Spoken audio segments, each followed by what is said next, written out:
Hi, everyone, and welcome to tonight's program with Inforum at the Commonwealth Club. I am Judge Ladaris Cordell, and it's my pleasure to moderate tonight's conversation, LGBTQ Rights, What's at Stake, in partnership with San Francisco Pride. Our panelists tonight are Matt Haney, Commissioner of the San Francisco Unified School District, Mia Satya, community organizer, social justice advocate, and 2016 San Francisco Pride Grand Marshal, and Rick Welts, President and Chief Operating Officer, the Golden State Warriors. We look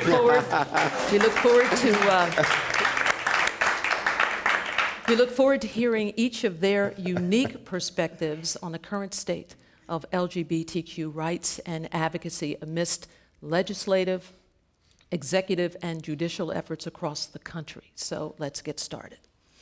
So you all, just when LGBTQ folks get used to being second-class citizens, we've just been erased. Now what happened this week.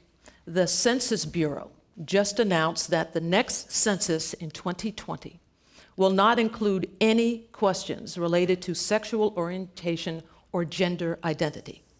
So that means that if the LGBTQ community is not included in the census data, we don't exist when it comes to, for example, funding services for this community. No funding for healthcare, counseling, you name it. And since the census is undertaken every 10 years, we won't exist for a decade. Your reactions. Matt.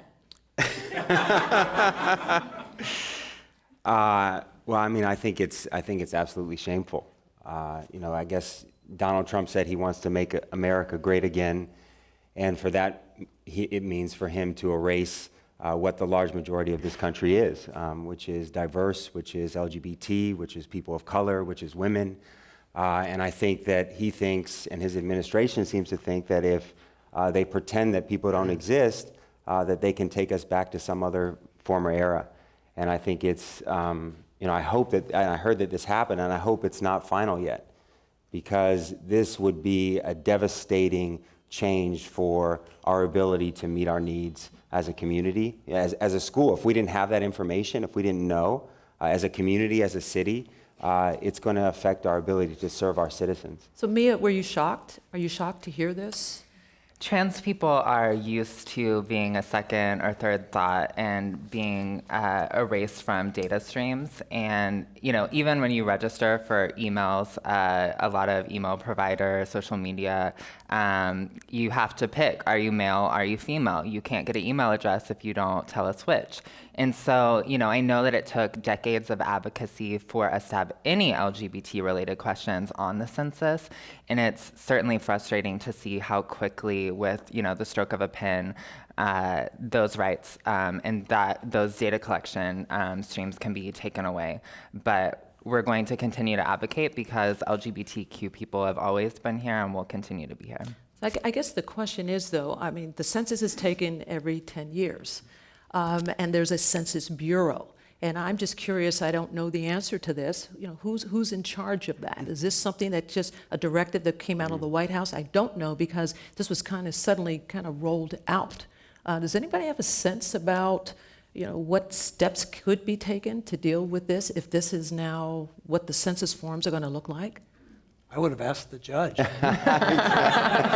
bet somebody in this room knows the answer to that question. So, I'm reminded of a story I'd love to share that during the NBA Finals, in which nothing really good happened after Game 4 last year, but in the midst of the NBA Finals, my partner and I had been invited to the White House to take part in President Obama's Pride celebration. Maybe others were there as well, and it was such a joyous time. There was such an amazing feeling in the room amongst the political people, amongst the guests that were invited there, that the president's speech that day, I think, was quite remarkable. And I've reflected back on it a lot, because as much as he was recounting and embracing what had happened over the 8 years of his administration and all the progress that had been made, his real message was, any of you who think this is over, It's not over, okay? This can get reversed as quickly as it happened. And, you know, anyone who thinks this is some irreversible march is wrong, that we need to continue to be vigilant, and things that have been won may have to be won again. And I think that, you know, things like this, you know, bring that back in terms of, you know, this is not over. And this is something that we're going to be dealing with who knows for how long. I mean, this discussion is about what's at stake, and the census is huge. It's a really big deal. So hopefully now that more people know about it, some steps can be taken, be it lawsuits, whatever it may take to get that changed. So, Rick, you were talking about the feeling in the White House when Obama was there. So let's talk about the feeling in the White House now, all right? And specifically, the big four, I call them the Gang of Four. So you've got Trump, Pence, Sessions, and Bannon.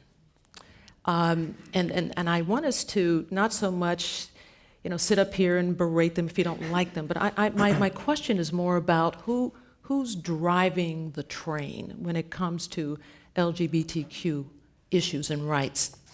Who in the administration do you think is calling the shots? Is it, you know, one particular person? Is it some combination?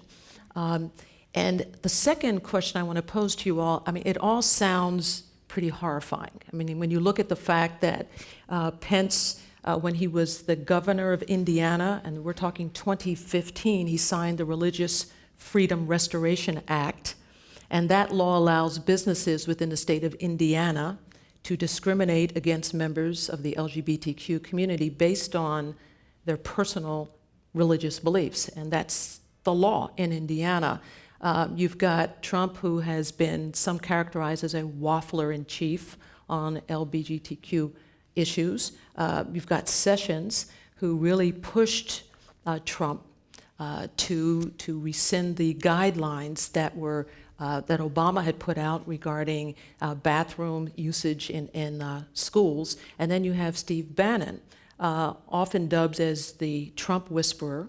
When he ran Breitbart, just a couple of headlines from his from Breitbart. Gay rights have made us dumber. It's time to get back in the closet. That was a headline. Another, I've worked it out.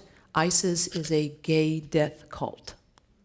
So, given the four, what's your sense, one, about who's running the show there?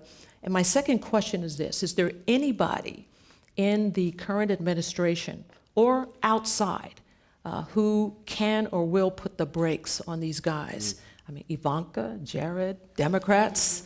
So talk. So let's talk first about who do you think's, you know, really driving the train on this thing? And you didn't include Vladimir Putin in the big five. Well, you talk. Good, I think. Hope he's not driving things. So who? Go ahead. You know, I don't know. I feel like, you know, who here watches the news?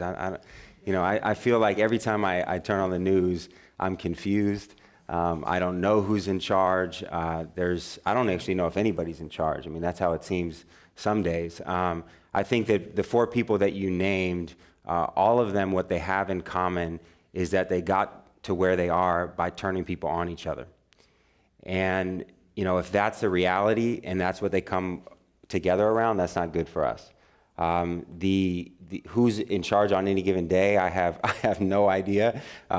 Sometimes it feels like Donald Trump would rather play golf than govern the country, and so somebody's got to be governing during that time and making decisions. But don't you think Pence, I mean, because he's the one, I think he is perhaps the most anti-LGBTQ and anti-female person I think the White House has ever seen.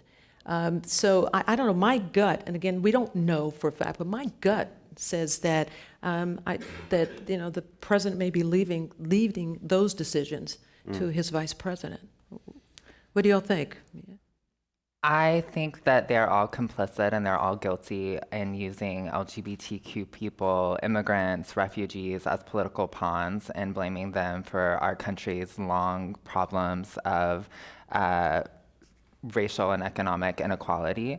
and that certainly, if I was voting for one of them who is the most guilty, I would choose Pence because of his nonsense that he started in Indiana, but that really these religious liberty bills, I don't honestly think that each of those 4 or 5 people mentioned are anti-LGBT. I think that they know it's a smart move to drum up support from their base, and that they've been guilty in using that. But that the good news, and I love having some sort of good news, is that my generation and younger is overwhelmingly in support of LGBT and specifically trans rights. They get it, they understand it, they're not here for any of this discrimination. And so I really see those 5 as a dying breed. Trump, Pence, they know that this is their last chance and their last stand to make a homophobic, transphobic country, and they're doing all they can. So who's going to put the brakes, if anyone, either within that administration or even in Washington? Is there anybody or group? Rick? It's so fascinating to watch the dynamic. Everything in the White House right now is defined as either a win or a loss. It's not about what's right. It's either did we win or did we lose? And the early track record is not good. And it's somebody who does not like to be on the losing end of the equation. So I would not be surprised that I'll see a real shakeup in his inner circle in the not too distant future. And there were chuckles, but I actually think you've named the one person. I'm only connected through other people to one of the people you mentioned, and Ivanka actually is that person who I have, friends who know her, who really feel like she is a moderating influence on her father, and that he listens. And so she just took an official position in the White House, right, as his special assistant. So, I retain hope that she actually has a voice in her father's ear. Well, we will see. I know there are issues, of course, of nepotism that have arisen, and we'll see how long that position lasts. But we'll see. We shall I'm not see. holding my breath. I'm not holding my breath. Maybe you know her better than I do. But. What about the Democrats? Do you think there's any people that can jump in there and? Hearing silence, I will move on. I will move on to the next. That's about all you can say about them, I guess. All right. I'm hoping that all of us here are still hopeful that things can be made better, and that's why we'll keep talking. I think we'll get there before the evening's out. So, since things that we've talked about so far, I get a feel that they're kind of going down the toilet. We might as well talk about bathroom bills. All right? So let's talk about bathroom bills. And in order to do that, if you don't mind, I'm going to give just a very quick kind of background to bring us from when it started to where we are now. And then I'm going to ask you, Rick, the latest on all this, because he does have the latest, some kind of breaking news on this. So in February 2016, the Charlotte, North Carolina City Council enacted an ordinance prohibiting discrimination on the basis of sexual orientation or gender identity in public accommodations. That's Charlotte. They did a good thing. A month later, March 2016, the North Carolina State Legislature introduced HB 2, House Bill 2. And it took exactly 11 hours, 10 minutes for it to pass the House, the Senate, and be signed by the governor into law. That is a record. So HB 2 regulates bathroom usage around the concept of biological sex, which it defines in North Carolina as, quote, the physical condition of being male or female, which is stated on a person's birth certificate. Now, 2 months later, May 2016, the Obama administration's Justice Department, led by Loretta Lynch, and the Education Department issued, and in Washington they call these Dear Colleague letters. And it was an 8-page letter that they sent out to all schools in the country, advising them about their obligations under Title IX to provide transgender students access to sex-segregated activities and facilities. So in other words, the Obama administration believed that transgender students were protected by Title IX, and Title IX, signed by Richard Nixon into law, 1972, prohibits sex discrimination in public education and any education that gets federal funds. Right. So now we have this guidance. It's a good thing. Great. So fast forward then to February of this year, 2017, just 3 weeks after Trump was sworn in as president. His Justice Department and his Education Departments issued a joint Dear Colleague letter, which was 1.5 pages long, and it rescinded the Obama Dear Colleague letter. And I'm going to read you just one little sentence out of the Trump Dear Colleague letter. The Department of Education and the Department of Justice have decided to withdraw and rescind the above-referenced guidance documents in order to further and more completely consider the legal issues involved. So that brings us to the lawsuit filed by Gavin Grimm and, people tend to forget this, his mother. Because he was a minor, his mother is the named plaintiff in this suit, and I think that's fabulous. So Gavin Grimm and his mom filed a lawsuit in Virginia because there was a bathroom law, and this was in 2014. So they go to the trial court to get an injunction to stop this law from being operational, and they lost. So then they appealed, and it went to the Fourth Circuit Court of Appeal, and the Fourth Circuit ruled in favor of Gavin and his mom. So then the state of Virginia said, okay, we're going to appeal it, and took it to the U.S. Supreme Court. Gavin's case was supposed to be argued this month before the U.S. Supreme Court, but it did not. And it did not because the U.S. Supreme Court decided they were no longer going to hear the case because of the Dear Colleague letter issued by the Trump administration. And in a one-sentence order, the U.S. Supreme Court sent the case back to the Fourth Circuit for them to consider their ruling in light of the new Dear Colleague letter. Okay? So that's the brief history here. So Rick, you have some information about North Carolina and what's happening with HB2. Well, I have to kind of set the stage of why in the world the president of the Warriors would have any knowledge of this at all, right? So the NBA had awarded Charlotte the All-Star game that took place this last February. And as HB2 had come into play at the owners' meeting we had in Las Vegas last July, this was on the agenda. This was a source of great distress. You know, could we successfully execute our showcase event in Charlotte with the new law that was in place? So, you know, we have who I think is a terrific commissioner in Adam Silver, who I think has, in his very short tenure in that job, really demonstrated tremendous leadership. And Adam, you know, solicits viewpoints across all 30 of our teams, but he did reserve, you know, the last 10 minutes of that meeting and gave me the opportunity to talk to the other owners about how I personally felt about that and whether or not the NBA could go to Charlotte. And you know, that was a real gift for me to have the opportunity to speak to the 30 teams about my own experience and what it would mean to me that I couldn't go, and that I was in contact with, you know, you owners don't even know, I'm in contact with people on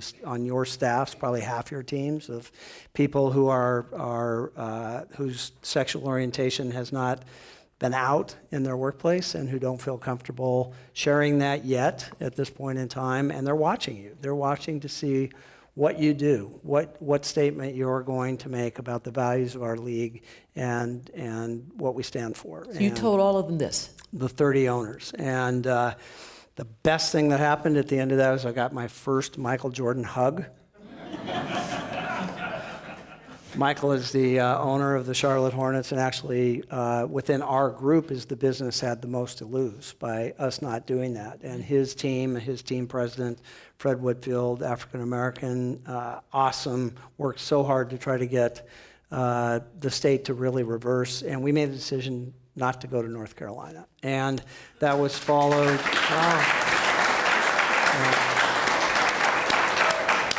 Even before we did that, many of the top musical acts in the country had decided they were not going to play Charlotte, or not going to play in North Carolina. The NCAA stepped in right after. Mark Emmert, who I actually talked to yesterday, who runs the NCAA, who has chosen not to put any of the events they can put other competitions, tournaments, things like that into North Carolina until there's some resolution here. So there is a, I feel very proud of the sports community and how they've spoken about this. The worst part of the law, at least as I understand it, not trying to explain to the judge. I'll correct you if you're wrong. Is not what they did at the state level. It's the fact that they prohibited local municipalities from passing their own laws that would be in conflict with what the state had done. So the state literally is dictating to the cities what their policy had to be here, and that's really the disconnect. So, and what's really sad too, I mean, think about it, it was Charlotte that stepped up, the city council, and said, we are going to have laws that say there is no discrimination. Right. And because of what Charlotte did, then they get slapped down by the state legislature, and now Charlotte suffers. And suffers mightily. I can tell you that the whole state has suffered real economic distress because of this, and we all want to find a solution. So to really answer your question, so what's been going on over the last couple months have been, the new governor has, I think, been working very diligently to try to find something that can get passed there to repeal HB2. And he's a Democrat. He is a Democrat. They defeated the incumbent Republican who had been the primary advocate of this law. So it's been close and then not close and close and then not close. I do think, I did hear this afternoon that there may be a bill that either tonight or tomorrow will get a vote that the NBA and the NCAA think, while not perfect, may be a path back, because we would love to be able to go back to North Carolina.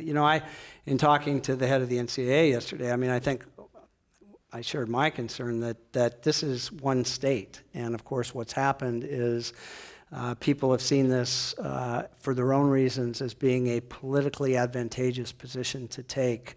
And so we're seeing versions of other bathroom bills, popping up in other states, and I guess that is a huge concern, right? Yeah. If this is now viewed as a way to further your political career to support something like this, so that we have to really watch and be vigilant about. Right, and we're going to talk a little bit more about that in a bit. I think it's also important to know, when you talk about bathroom bills, it's a sexy kind of thing, bathroom bills, but in HB2, and I say this for the reason that HB2 has 3 parts to it, and nobody's talking about the other 2. So there's a part 2 of the bill that restricts minimum wage increases and child labor protections. And part 3 states that there is no longer, and this is just amazing, there's no longer in North Carolina any state law claim for discrimination based on race, religion, color, national origin, age, sex, biological or otherwise, or handicap. There is no claim that can be made. So that's the 3rd part, and I think it's important for people to know that there are these going on. Mia? Yeah, so we saw a very similar thing happen in Houston. So I'm from Texas, from a small farming town where the biggest clubs in my school are Fellowship of Christian Athletes and Future Farmers of America. I was not in either of those clubs. And so growing up there in a farming town, I, as a trans kid, had a lot of problems in accessing the bathrooms. So there was no gender-neutral bathroom. The idea that I could just waltz into the girls' bathroom was a distant dream. So I would go 9, 10 hours a day from when I got dropped off at school, 7:30, till I got home at 4:30 without going at all.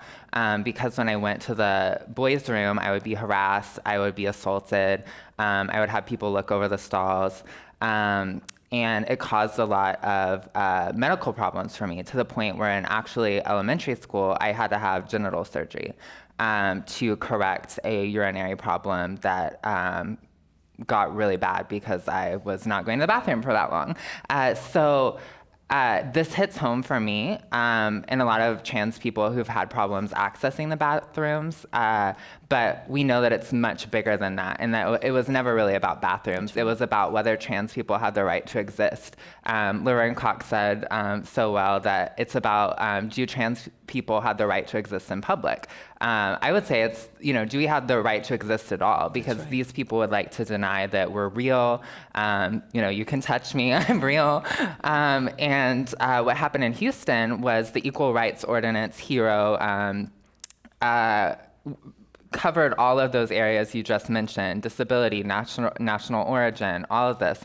And it got turned into, this is a bathroom bill, when it wasn't. The whole bill was about no discrimination, and it mentioned bathrooms and public accommodations, which is also in Indiana. The right that a store can say you can't buy something here because you're trans or you're queer is so obnoxious to me. And I love cake, but it's a lot bigger than that. Exactly. Wow. So we know that I'm going to continue to call them bathroom bills or laws, don't exclusively apply to educational institutions, but the fact is that it's high school kids that are bringing these lawsuits to try to change these laws. So Matt, San Francisco schools, California has AB 1266, and it was basically a bill that amends the education code, and that was passed in 2013. And I'll just read this is the law in California. The education code requires that a pupil be permitted to participate in sex-segregated school programs and activities, including athletic teams and competitions, and use facilities consistent with his or her gender identity, irrespective of the gender listed on the pupil's records. That's the law in California. So Matt, what is happening in the schools? We can talk San Francisco, and then if you can talk more generally about public schools and these bathroom bills. Yeah, so, and thankfully that's the reality in California. And, he wrote a Dear Colleague letter. I don't know if he considers us to be his colleagues or not. But if he gets the letter, that's not going to change what we're doing here.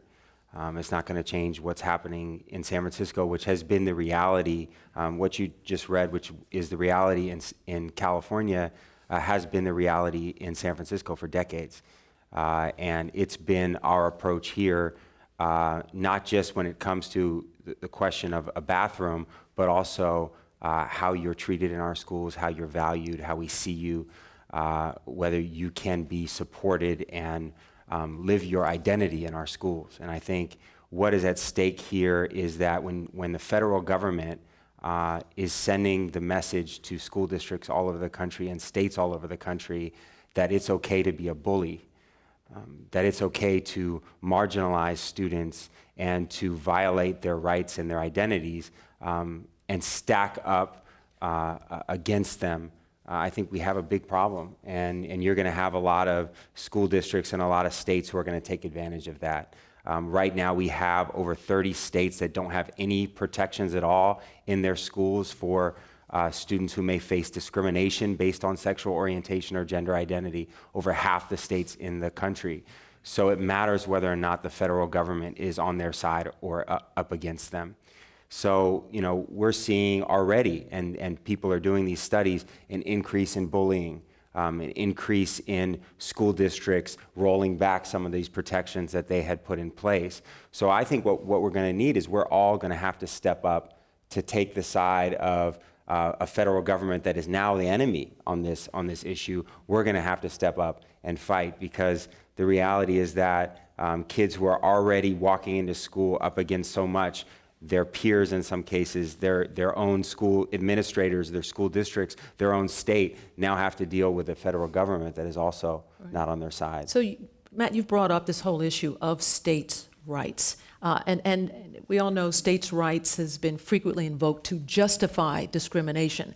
I mean, look back at the Jim Crow laws. It was like states' rights, and we have a right to do what we want, and that enabled the southern states to maintain racial discrimination. The states' rights argument was used to deny women the right to vote until we finally got the constitutional amendment. And states' rights argument was used to fight against same-sex marriage. And more recently, Sean Spicer justified revoking the transgender school guidance, this compliance letter, this Dear Colleague letter, by saying that President Trump is, and I quote, a firm believer in states' rights. So the question is, should the states be able to enact whatever laws they want? Now, we let the states decide how to handle voting. There is no one federal voting law. And yes, some states get it wrong, voter suppression, but then there's the courts that are there to rectify things. The federal courts stopped Trump's Muslim ban. So are states' rights a good thing or a bad thing when it comes to LGBTQ issues? We want to defer to the judge on that question. Oh, what's We your- were talking about One lawyer in the room, so. Technically, I'm a lawyer, but it's been a Well, so while. this is not so much a legal argument. It's a sense about should the states be able to do this and rely on the courts to make things right? And if not, then if you're saying, no, there should be one federal rule that governs all this, how does that happen? I mean, is that a constitutional amendment? We know what it takes to do that. So are states' rights a good thing on this? That California can do, the right thing here with the law that it has, and if Mississippi doesn't want to do it, or Indiana, then the folks in those states are going to have to deal with it? I'm not sure if that's the most productive question. I think it's a question that a lot of us are having, but LGBTQ people exist in every state and every county, and to leave it up to states and say, well, we understand things are a little bit different in Texas. Y'all can do whatever you want, burn the gays, kill the gays, whatevs, shouldn't be a conversation that we're having. So I think that the real conversation is, do LGBTQ people deserve the right to exist? Yes. Okay, so let's instill protections to make sure that we're not taken advantage of in our schools, in our homes, in our places of work. And yes, there should be a federal Equal Rights Act. So Mia, you don't see it just state by state. You see there should be just one overriding law, right? Yes. Okay. So in the 2017 legislative session this year, okay, state legislators in 14 states have introduced bathroom bills. And real quickly, because some people are like, what states are doing? Alabama, Illinois, Kansas, Kentucky, Minnesota, Missouri, New York, South Carolina, South Dakota, Tennessee, Texas, Virginia, Washington, and Wyoming. So it's happening. Yeah. These things are going on state by state. There is no one overriding. We have a Dear Colleague letter that basically says states go ahead and do this, right? And it's real interesting that on the states' rights issues, right? The Trump administration is really pushing states' rights, let the states do what they want. But they're not doing that, for example, on sanctuary cities. They're coming in trying to tell states what to do. So it's almost kind of whatever makes it easier to do what you want to do. So, is the sense here, is it just unanimous? Like there should be some sort of federal legislation, and if so, is that a pie in the sky? I mean, we can't even get an equal rights amendment that says women are equal to men.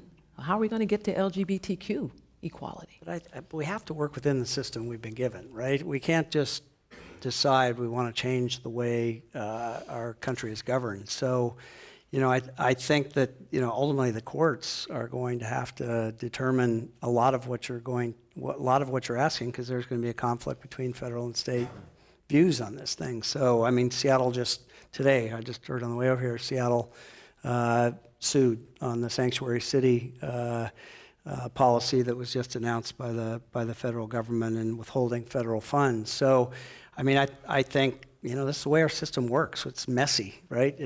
There isn't going to be a simple solution that is going to be the be-all and end-all of this, and depends on where you start, like probably what your answer to the question is. I struggle with these questions just as our industry, because we are not a political organization, right? We have a very interesting role in our society where sports ends up being the place where a lot of these things are discussed, and actually where some of the most remarkable progress is made because of what we are. I mean, it's the ultimate level playing field in life, because it's really how good you are at what you do. It's completely how far you go. it's merit-based. It's merit-based. Right. And, but we didn't used to have black players in the NBA, right? And Chuck Cooper broke that barrier. And then, baseball, had the same issue. And, we celebrate Jackie Robinson for that. And Jaron Collins became the first active NBA player to come out as a gay man. So because we're a safe space for people, it allows people who have nothing else in common to have a conversation about something they might be uncomfortable with. But I have to tell you, I'm uncomfortable about answering some of these questions myself, because so many people in our country say, like, why are you even discussing this? Like, this is the one place in my life I don't have to think about this. I don't have to think about politics. I don't have to think about the problems I face every day, because I can find that sanctuary in sports. It's not that way. We have really smart athletes who are well-educated and have opinions, are allowed to have opinions about things other than, rebounds and block shots. We have coaches like ours who, has terrific standing when you want to talk about gun control. Somebody whose father was assassinated in Beirut in a terrorist attack. I mean, if you have standing in that within an individual discussion in sports, I think we all commend it. What I struggle with a little bit with some of your questions, and why I'm not so jumping in, is we're not a political organization. I want somebody who supported Trump to buy a ticket to the Warriors game this Friday night, and I want them to feel welcome in that environment. Just the way when we first started the WNBA, we had our first meeting, it's like, oh my God, we have women kissing women at our games. What are we supposed to do about that? Well, if it's okay for one person to kiss another person at a basketball game, then we're not going to do anything about it, right? So it's a place where we can have these discussions, but we also want it to be a safe space for people who can not feel like they have to show their credentials before they walk into our arena to be okay to be one of our fans. So Mia, Matt, you're willing to just, wait the long haul? Because we know how long it took for, black folks to get our rights and, get the, anti-discrimination laws on the books. I mean, it took years and years and years, but we did it. So is that the sense? So if we want to, get something in overriding law, we're just going to have to, everybody bide our time? No. I think we're here in San Francisco where we've never had that philosophy. We haven't had that philosophy when it's come to racial equality. We haven't had that philosophy when it comes to LGBT rights. And so I think if there are times when the local jurisdiction or state jurisdiction has to defy the federal government, or has to say that actually we need to go further than what you're saying we're able to, we need to do that, and we need to set that in motion. But at the same time, there needs to be some basic foundational rights that are protected for every single person in this country. And every person in this country is entitled to equal protection under the law. And our courts have to enforce that. Our federal government has to back that up. And that's not the case now in some states, right? And nobody, if they are under attack and they can't live their lives as who they are, that's a violation of our Constitution. And that's a violation under federal law. And actually, the interesting thing about the Dear Colleague letter, the reason why it wasn't actually a law that was overturned or an executive order, is because there already is a federal law. It's Title IX. Right. And the question is actually the interpretation of the law, which is what is at stake here. That's right. Of whether it includes those protections. So we have Title IX for a reason, and it needs to be interpreted in a way that I think protects trans kids in our schools. Yeah, and that is the danger, because with the Dear Colleague letter that was just sent out, it raises the issue of whether or not the Trump administration is going to try to interpret Title IX prohibition on discrimination based on sex as not including gender identity. And that's an issue coming up, and it may very well, as we've all now said, end up in the courts. And the courts may be the great savior in all of this. We But don't know. there is a solution. It's called elections, right? Okay. We can look Right. back at what happened last November and say, could that have been different, right? And we get to vote for our leaders, right? So to me, it's a call to action to say, it's time to wake up, it's time to actually use that right to express our opinions and actually I have think people that's what we're govern. seeing. I really do have a sense that that's really what is happening in this country. So let's talk a bit about remedies, because I mean, there's some positive things like you've just mentioned, Rick, that are happening. And let's talk about economic boycotts. So 3 of the most effective boycotts ever that brought meaningful change were Martin Luther King Jr.'s bus boycott in Montgomery, Alabama, that ended segregation in the buses. Cesar Chavez's United Farm Workers Union boycott of grape and lettuce growers that resulted in protections for farm workers, and the international economic boycott of South Africa that was critical to ending apartheid. So Rick, we're back to you for a moment. The sports world has really seemed to be taking the lead on this. Can you tell us why you think that is, and then if you have anything more about what's happening in the boycott world, at least in sports? Well, if that law does change in North Carolina, it's going to be because of the actions. I would say if you're going to weight it, actually the NCAA has been the most important influence in that because of the importance of college sports in the state of North Carolina and the NCAA's absolute stance that it has to be consistent with the values of how student athletes are supposed to be treated, and there can't be an exception to that. Now, again, there's a difference. They have member institutions who are operating there, right? So, you might have noticed one might be in the Final Four. So, they had, in doing that, they're not saying we're not going to do business in that state. We have a school there. We have to do that. We have a franchise in the Charlotte Hornets who have to do business there. And, it's actually with their blessing that we've taken the position that we have, even though it's causing tremendous hardship. They run their arena. It's not just getting an all-star game. It's all the concerts and all the performers who are not coming to North Carolina who they depend upon to make their business work. And they have been great in saying we stand behind the values of the NBA. And I think it's going to work. I actually think it's going to work. And part of it's because of the ridiculously high visibility that sports has and kind of an out of proportion importance it has based on its true economic value. So that's a good thing. It's definitely a powerful thing, right? It's a very powerful thing. So, I'm very proud that our league, the NCAA, has said, there is a line in the sand here, and we can't go someplace that's not consistent with our values, where we have a choice to do business there. And some of the repercussions in North Carolina are really amazing. For example, the A&E Studios, Turner Broadcasting, and Lionsgate, they've just pulled all their planned future productions out of North Carolina. Raleigh, North Carolina, has lost nearly $9 million from canceled conventions. Greensboro, North Carolina, has lost $6 million from 8 conferences that were moved out of the state, and at least 13 conventions have been pulled out of poor Charlotte. As I said, Charlotte was really doing the right thing. PayPal nixed a data center that would have employed at least 400 people with a payroll of about $20 million, pulled that out of North Carolina.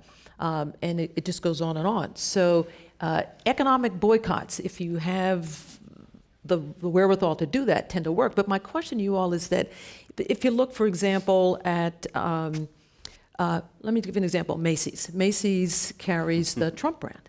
And if you're concerned, no, that was Nordstrom's, but Well, Macy's they're does. struggling too. Both of them are struggling. So if you decided, Yeah. you wanted to try to get the message through that on LGBTQ rights and issues, and you decide, okay, boycott, Macy's, that's, long term. I mean, and so the concern I have is like, don't you lose the momentum and the motivation? I mean, how do you make that work? What are your thoughts about that? So one of the biggest barriers for economic boycotts in the LGBTQ community is that we ain't got no money. Particularly trans people are 4 times more likely in the US to live on under $10,000 a year, which is far below the national poverty line. And so when you're talking about, so I heard, I took this economic class. There's this thing called discretionary income. I've heard that some of y'all have it. And so I know that there has been some limited success in the LGBT community on boycotting certain beers or companies, pastas that are anti-gay. But for trans people, really getting your cis allies, including LGBT people, to boycott companies that support these policies can be really hard, especially if you're looking at it from a social justice intersecting lens, because PayPal, you mentioned, and other companies that might be great on trans issues could be horrible on racial justice issues, and they could be great on supporting refugees, but horrible for the environment. And so you have to pick and choose. Am I going to support LGBT rights or am I going to support the environment? And what the question that I always ask is, what good is LGBT rights if our Earth isn't habitable in 100 years for humans? So. Racial justice, economic justice, environmental justice, these are all important. And I think agitating the status quo, educating the public, organizing, boycotting, these are all important. But we also have to build. We have to build our own support systems, and we have to build these infrastructures that are going to support our community, because I know we have a lot of friends in the business community. I'm a socialist. I was a Bernie delegate at the DNC.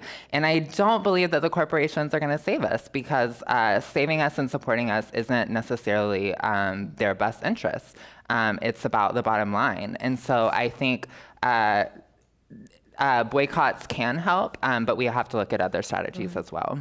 Over 9 trans women of color have been murdered this year alone. Last year, 23 had been murdered, and so if we keep up with this rate, we'll have 36 murdered by the end of the year. And they represent less than 1 in 1,000 in the population, but represent over 72% of the LGBTQ hate crimes. And so, as a community, we need to step up and support our sisters. Okay, Matt. I think that we have a responsibility, especially here locally, to build the sort of communities that we think are possible. So at a time when the federal government is going in one direction, we have to go that much quicker in the other direction. And San Francisco has always had that responsibility, but it's still really hard to be a kid in this city growing up here. And if we can create a reality where they really have the opportunities that they should, where they can benefit from everything that's happening here, I think that's how we resist Trump and Trumpism, is actually building the sort of realities and futures that we know are possible.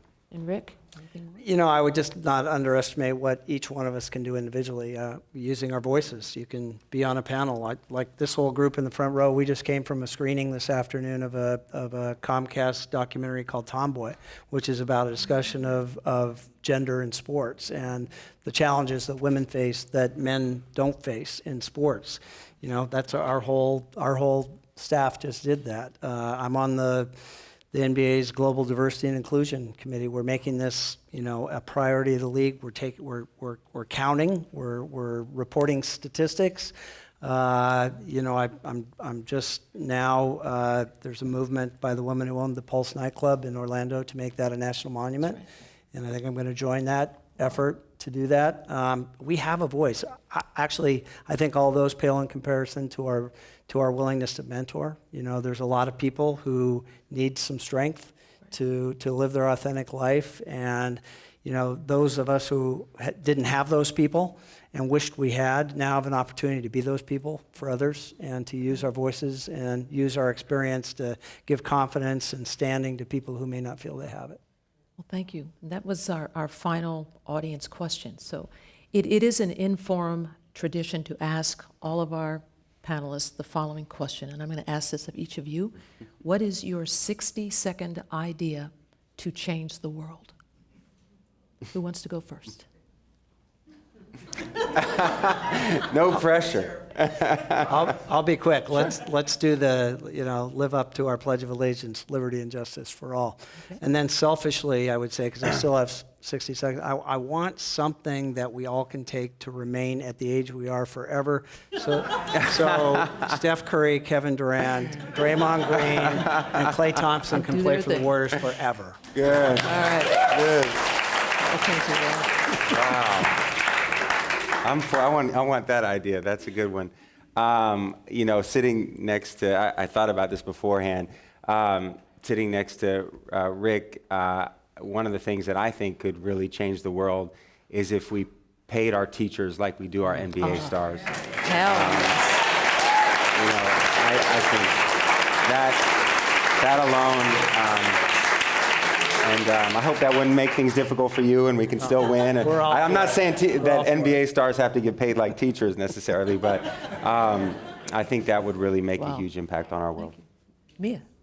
I didn't practice this question, but I think that a revolutionary idea that shouldn't be is universal health care, and that we should be moving forward That's with that right. a lot faster than we are. So Medicare for all, follow the hashtag, follow the legislation, and let's get it in California and get it in the United States. Great. Thank you. So I'm just going to break tradition and give my 60-second idea to change the world, and it's actually only 3 words. Make necessary trouble. So let's give a big thank you and a round of applause to our panelists this evening. Matt Haney, Commissioner, San Francisco Unified School Board. Mia Satya, Community Organizer, Social Justice Advocate, and 2016 San Francisco Pride Grand Marshal. And Rick Welts, President and Chief Operating Officer of the Golden State Warriors. And thank you all for joining us for tonight's conversation here at Inforum at the Commonwealth Club. Thank you.